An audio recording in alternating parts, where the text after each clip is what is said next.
I see two types of people or areas of people that's gonna go for the iPhone SE, and that's the older generation like my parents who just needs a phone and works. And second is the young kids, where their parents will buy them an iPhone for cheap and they will be all set for a very long time. But if you're in the middle where you're asking yourself, should I get the SE or the 11? What am I getting paying $300 more?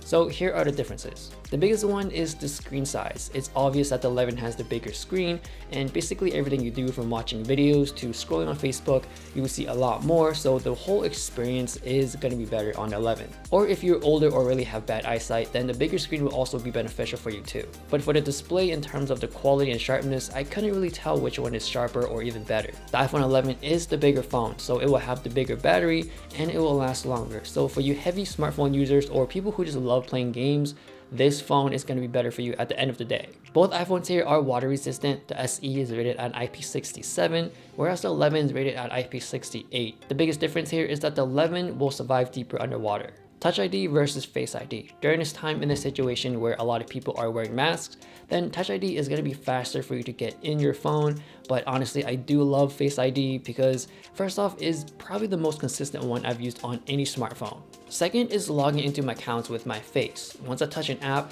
it just scans my face and that's it, I'm in. I don't have to touch anything, I don't have to type anything. It's just the convenience of touching an app and that's all I have to do to get into my accounts. And for you spec heads out there, the iPhone SE has 3 gigs of RAM, whereas the iPhone 11 has 4 gigs of RAM. To be honest, I couldn't really tell a difference between them as I'm scrolling through Facebook or Instagram or whatever I'm doing really quickly, going through the multitask, they all feel really smooth. And lastly is the cameras. It seems like the iPhone 11 has the updated specs or updated cameras, but from what I've heard, the SE or SE2 is the same camera system as if it's on the iPhone 8. On the 11, you get the ultra-wide angle lens, portrait mode on objects and pets, night mode, and the front-facing camera is 12 megapixels. Now I know that using the ultra-wide angle lens, I know everything is going to be in focus or in frame. I don't know if I'm too tight on the SE, but you guys can tell. Now this is a quick comparison on iPhone 11's main camera versus the iPhone 8.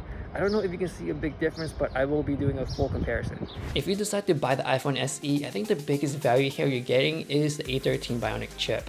And that's the same chip inside the $1,000 Pro model. And you know Apple will support their phones for at least half a decade, so paying $400 for an iPhone that will last you 4 to 5 years sounds like a really good deal. I will be switching to the iPhone SE for 30 days and I'm going to give you my full experience of that in a future video. So please subscribe, hit the bell, and follow me on Instagram. And I'm just going to end this video off with a quick camera comparison, so thanks for watching and I'll see you guys later.